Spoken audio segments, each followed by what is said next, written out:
Now available in paperback and Kindle Unlimited. ISIS, All That Glitters. The goddess next door takes on a bikini-clad bank robber in this action-packed, all-new ISIS series adventure. Get ISIS, All That Glitters in paperback and Kindle Unlimited today. The Terminator franchise of films met its final fate this weekend when Terminator Dark Fate bombed at the box office. The over $200 million film only got $26 million in its opening weekend here in America and fared even worse at the international box office. And with Terminator Dark Fate failing to get an audience on the third reboot of the Terminator franchise, it's clear that the condition and the fate of the Terminator movie franchise is terminal. Now, this film was plagued by an attempt at trying to promote feminism and social justice, and this attempt to try to rewrite the story of the Terminator to fit the narratives of feminist and social justice warriors alienated people once they saw the first few pictures as related to the film, and it disgusted even more people who were fans of the film as they saw the initial trailer. And what they saw in the initial trailer was a push for more identity politics at the expense of the integrity of the original story. Now, as someone who has watched The Terminator back in 1984 and saw Terminator 2 Judgment Day in 1992, because I was in school at the time and I was focused on my grades, but when my brother got me a VHS, I was able to see Terminator 2 Judgment Day, and after seeing both films, I can honestly tell you that Dark Fate compromised the integrity of the Terminator story and was a complete betrayal of the source material. Now, the Terminator story is supposed to be about Sarah Connor, a woman who loves her son so much and will do anything to protect her son, John Connor, because John Connor is supposed to grow up to become the leader of the resistance that fights all of the Terminator robots from Skynet. However, Dark Fate wants to rewrite the story where it makes John Connor irrelevant, and in the first few minutes of the film, they murder John Connor because with the social justice warriors, they want to promote their identity politics, and they just don't care about the story's integrity. With the death of John Connor, what they did was kill the Terminator franchise because John Connor was the reason why we should care about the Terminator franchise. And in screenwriting, that is one of the three key questions that needs to be answered. Who is the main character? What do they want? And why should we care? And we were made to care about John Connor over the course of Terminator and Terminator 2 Judgment Day. And for this film to discard John Connor because social justice warriors did not want to see a white male in a lead role in a franchise that was designed for a white male to be an integral character. This was a complete betrayal of the source material. Now, Sarah Connor is the main character of the Terminator, of the first two Terminator movies, and the whole thing with Sarah Connor was she loved her son, she wanted to protect her son, and she was the ultimate mother. If you look at both films creatively, she wanted to be a mother who cared for her son and wanted to see her son be the best that he could be. So she really cared about her son, but your Dark Fate wanted to discard that story, and it wanted to push this feminist agenda. Even worse than that, it wanted to erase the story of Judgment Day, which told us that Skynet, once it was destroyed, would not be able to make any Terminators. So that also was something that betrayed the original source material, because in this story, there are Terminators just coming out of the past, and your Sarah Connor is still hunting them, and that doesn't fit cohesively into the story. The original Terminator story was they sent one robot back to go after the original Sarah Connor back in '84, and then in T2 Judgment Day, they sent back one robot and T800 to protect John Connor, and a T1000 went back to try to kill him. So how does that fit where you just keep sending out robots and what they're just going random places? It doesn't fit within the context of the original premise, nor does it fit within the original framework of the story. And this story tries to tell us that John Connor is irrelevant, and that now that Judgment Day has passed, they don't need John Connor anymore. So now we're going to introduce this new Mexican illegal immigrant, again, meeting the diversity boxes and checking off those diversity quota boxes for a heroine. And what they want to do is make the film all about this so-called strong heroine and about so-called girl power. And that was the whole point of this Dark Fate, where they sent you this female Terminator to protect this female, and then they send out this Hispanic male robot to, again, promote more diversity points. Unfortunately, what Hollywood didn't understand as it was promoting its social justice and identity politics was that the Terminator franchise was made into a multi-million-dollar franchise at the box office primarily because of the core audience of white males. It was white males primarily who were the ones who bought all of the tickets for the Terminator back in '84, and it was white males who primarily bought all the tickets for Terminator 2 Judgment Day and bought all of the Terminator merchandise over the years. So in their attempts to try to appeal to a female audience that did not buy Terminator merchandise or watch the Terminator movies on the regular, what they did in Hollywood was alienate the core audience that was buying and supporting this product. Now, these products were also made money with Black and Latino men, and they also made money with foreign men.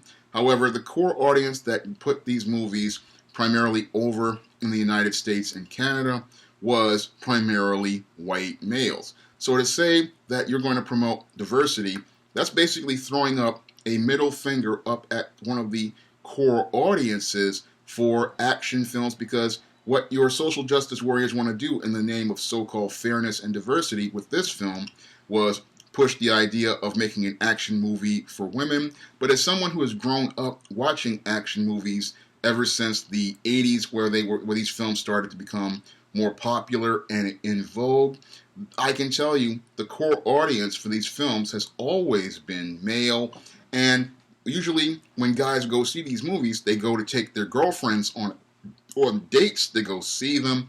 But the core audience for these films are primarily males, and it's primarily men and boys. But your social justice warriors, again, in their attempts to promote diversity and fairness, they thought they could get women to go see an action movie featuring a so-called strong heroine. Unfortunately, most of the women who the feminists were trying to target with this film just weren't interested in watching this movie, and most of those women were staying home instead of watching Terminator Dark Fate. Now, most women primarily don't like watching action movies.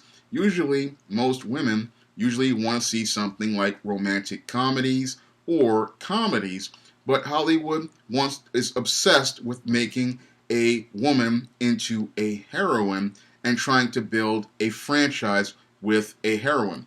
Unfortunately, they are making the whole host of mistakes with movies like Terminator Dark Fate, because when you try to promote feminist ideologies, most American women and women abroad are turned off at feminist ideologies, and they are turned off because these concepts are about masculinizing women, and women are not attracted to masculine traits in women. Most women go to the movies to escape, just like men go to the movies to escape, and they want to see in their fantasies They want to see a strong, masculine alpha male being a hero and beating up the bad guys.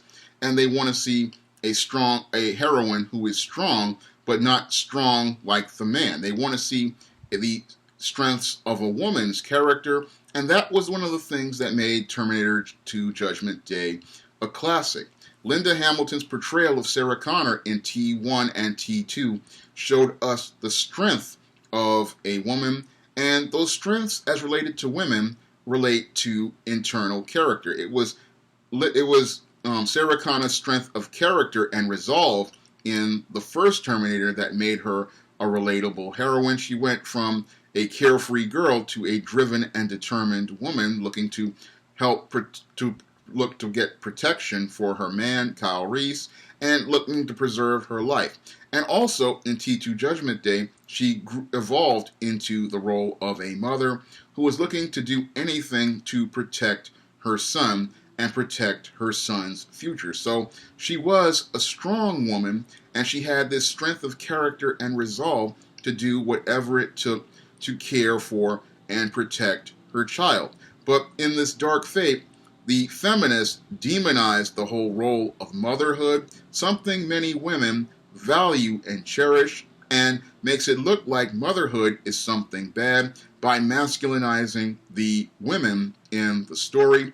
And when they did that, they alienated the core audience of women who liked Sarah Connor because she was a strong woman with strong integrity, strong moral position, and strong values, and a mother who would do anything to protect her son. These are things that women found to be relatable. And when you look at Terminator 2 Judgment Day, it is the ultimate story of family, because in some ways, like she said in the story, the T-800 was like a father figure to John Connor, and he showed how this robot who she learned to hate showed her some humanity as he was growing and learning to protect John Connor. So there was a great story in Terminator 2 Judgment Day, and I personally believe that that story ended on the right note in Terminator 2 Judgment Day. The story was finished because with the picture of the road, we saw that it was an open ending. We saw that the Skynet had been destroyed, the elements of Skynet had been destroyed, and we saw in one of the alternate endings, Sarah Connor growing to become a grandmother, again, showing how she had become this strong woman and how she had prepared her son and then prepared the grandchildren, all learning from her the value that a woman provides to boys. So we saw all of this in the Terminator movies, but your feminists, because they do not value being feminine, and your social justice warriors don't value femininity and softness in women, they want to promote the whole idea of this diversity and identity politics in this film. And unfortunately, people were disgusted by what they saw in the trailer. A lot of the old school Terminator fans like myself, this is the reason why I stayed home and many others stayed home, because we saw the story of the Terminator being erased so that they could push their social justice and identity politics instead of telling us the story of Sarah Connor and her efforts to protect John Connor. But I always believed that Terminator 2 Judgment Day was the end for the Terminator franchise. Unfortunately, Hollywood just can't let movies die that make money at the box office the way they let Pretty Woman just end. And I wish Hollywood would learn some lesson from Pretty Woman, because Pretty Woman with Julia Roberts, this film made over $100 million at the box office, and we never saw an effort to make a sequel of that film, and that film is now a classic. And the reason why it's a classic is because they made one film and let that film stand and didn't look to make a franchise out of it. And when I look at this film, Terminator Dark Fate, I look at a film that I believe is going to be the turning point for Hollywood, similar to what happened when in the late 1960s, when we started to see many of these epic movies, many of these historical epics, many of these war epics, many of these musicals, they started flopping at the box office because the audience's tastes had changed, and that ushered in a new era of darker, grittier films, a new era of action movies, a new era of horror movies, and ushered in films like The Godfather, Star Wars, many of the films like Superman 78. All of those films, and Friday the 13th, and Close Encounters of the Third Kind, E.T., it ushered in a new golden age of cinema. And when I look at Terminator Dark Fate, I see the cycle happening all over again as related to film, because just like those filmmakers in the 60s were disconnected from the audience and continuing to produce these big budget action movies, these big budget war movies, big budget epic movies, big budget musicals, and they were failing to resonate with the audience, I'm starting to see the exact same thing with these movies like Terminator and these old franchises, and even some of these superhero movies. I'm starting to see the same type of disconnect transpire at the screens, and this is one of the reasons why so many films are struggling these days, is the exact same thing is happening. We're starting to see a complete generational shift as related to these movies, and the so-called woke pandering is showing how this generational shift is affecting Hollywood, because their attempts to pander to Gen Z and millennials isn't working, because what entertained Gen X film fans and baby boomer film fans is not the exact same thing, and nobody is making efforts to reach the younger audience with the stories that relate to their experience, and all they're thinking about is rehashing the same old franchises with the same older stars instead of creating new stars. So when I look at it, I see a major paradigm shift happening in Hollywood, and most people are out of touch as related to it. And sadly, there is no Tom Laughlin or Melvin Van Peebles to show people the way they did, like what Tom Laughlin did with Born Losers in '67, which made Hollywood start looking at making grittier films, or Melvin Van Peebles did with Sweetback. And both of those films changed the film perspective and led to us getting films like Godfather and other films and darker, grittier films. But when I look at Hollywood right now, they are completely disconnected, and this SJW pandering is a desperate attempt for them to try to get back to box office success. Unfortunately, they're just not listening to the people on the street. I mean, there are films like Joker which show there are people who know what the audience wants, but your Hollywood they still want to make films like your Terminator Dark Fate. And sadly, as long as Hollywood continues to make films like your Terminator Dark Fate, the final fate will be declining box offices and alienated audiences, because people don't want films that pander to these groups like SJWs and feminists who talk a good game. What people go to the movies to do is escape and have a good time, and it's hard to have a good time in a movie that spends most of its time preaching its message to you and trying to tell you that we need to see more strong women, when in actuality, we already had strong women in films like Terminator and Terminator 2 Judgment Day, and that was perfectly fine. But your feminists and your social justice warriors, they think that they can push this type of film and it's going to make all kinds of money. But this type of woke filmmaking is the thing that broke the Terminator franchise, and I believe it's going to break Star Wars in a couple of weeks when it opens and we get the fall of Skywalker. If you'd like to see me make more videos like this, you can donate to my Patreon, my PayPal, and my Cash App by clicking the link in the description box. And if you want to try some of my SJS Direct publications featuring heroines like Isis, Eastine, Matilda Crowley in the Spinsterella trilogy, and books like The Thetas, you may do so by clicking the link to Amazon.com and picking up my books in paperback and Kindle format. That's all I have to say for this video. You can comment, rate, and subscribe.